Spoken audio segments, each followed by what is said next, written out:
鬼門13針，真針扎鬼穴，號稱敢和阎王搶人的千年秘術。鬼門13針到底有多邪乎？為何到了如今卻成了中醫的禁用之術？開講之前，先讓我們聽一聽中醫大師倪海沙口中的鬼門13針。還有13個鬼穴，過去我們說都被鬼附身嘛，你就下鬼針，下了第7個鬼針，有人在耳朵旁邊講話，這不干你的事哦，你不要管。那你聽到這個就旁邊看看沒有人了，對不对？隨着如今社會的生存壓力驟增，像一些抑鬱症、強迫症，甚至精神分裂等患者越來越多。可真正令人困擾的是，這些疾病很難根治，就算依靠心理療法治好了，但再次發病的概率也非常高。可像這些現代醫學無從下手的疾病，卻似乎被一項中醫秘術克制，那便是民間流傳千年的鬼門13針。相傳此術是由扁鹊所創，後來被藥王孫思邈記錄在他的《千金藥方》中。孫思邈對此術的描述更是玄乎：百邪所病者，針針入鬼穴，鬼門13針，專治邪魅入體、陰邪怪病。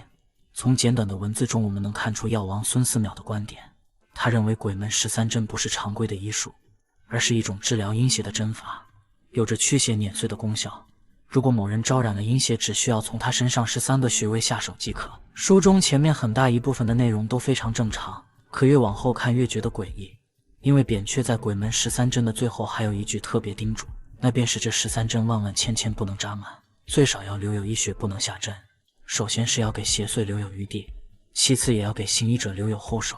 雖然聽起來有些玄乎難懂，但各位千萬不要將此術法定義為迷信，它可是有着科學依據的中醫不傳之術。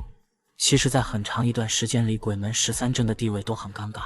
首先它不屬於巫術祝由科，其次也不屬於道家的畫符驅鬼，最後甚至不屬於傳統的醫術。因為鬼門13針針對的是人体招染的陰邪之物，所以幾百年中始終被列為旁門小道。那麼此術法真的如傳說中那般有效嗎？現在先讓我們看下《黃帝內經》中的描述，文中寫到人們的體內會有無數條通道，負責氣血的運行，它們如同細絲一般不斷游離在人體之內，形成了中醫所說的脈絡。而人體是由陰陽兩種物質組成的，陽代表血肉，陰則是脈絡，陰陽交匯形成了無數節點，便是穴位。而如果穴位不通，人體便會生病。但這種說法隨着西醫的流行，慢慢成為了一種迷信，甚至到了如今，就連中醫也很少提及。可此觀點到了1985年卻被德國的醫學家給證實了。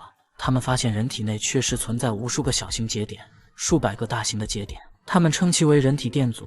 電阻的位置和中醫中的穴位大致一樣。不得不說，這多多少少有點諷刺了。怎麼傳承幾千年的中醫卻被老外給證實了？那麼問題就來了，為什麼說鬼門13針能治療抑鬱症或特殊的精神疾病呢？其實到了如今，這個問題已經無從得知，更無法考證，因為沒有中醫給病人使用鬼門13針，或者說他們已經不會了。但是我們能從古籍中得出一些結論。古代中醫認為巫醫不分家，一個好的中醫一定會一些巫蠱之術，並且還要精通天象陰陽占卜。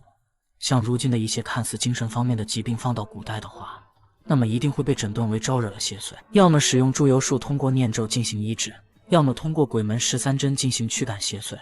而關於此術法還有一個非常出名的民間故事。相傳民國時期，天津有一個世代相傳的老中醫，他的名聲在當地非常出名，認識他的人都稱其為廖先生。可他卻和普通的中医不同，一不治感冒發燒，二不治跌打损傷，治療的病人全是一些癫狂之人，数十年来從未失手。只因廖先生家中世代傳承鬼門針法，一般情況下只需要2到3針即可讓原本癫狂的病人昏睡，等到次日醒來後便能自行離去。而廖先生家中有一条祖穴，那便是鬼门不能扎成绝門，意思便是不能絕了邪祟的路，那最後一針萬萬不能扎下去，一旦下手就沒了回頭路，要給邪祟和行医者留有餘地。但這一次廖先生卻破了戒，面對當地一個突然癫狂的大善人，最後還是沒忍住，直到刺入第12針之後，見依然沒有好轉，於是他便扎入了那最後一針，絕了鬼門。就在這時，廖先生突然聽到有着聲音在腦海中嘶嚎：“你今天不給我留活路，我詛咒你今後的子孫世代瘋癲。”但故事的真假卻無從考證。但有一點是能確定的，天津中醫鬼門大師廖先生是真實存在的，於上個世紀60年代去世。隨後民間關於鬼門13針的傳承幾乎就斷了。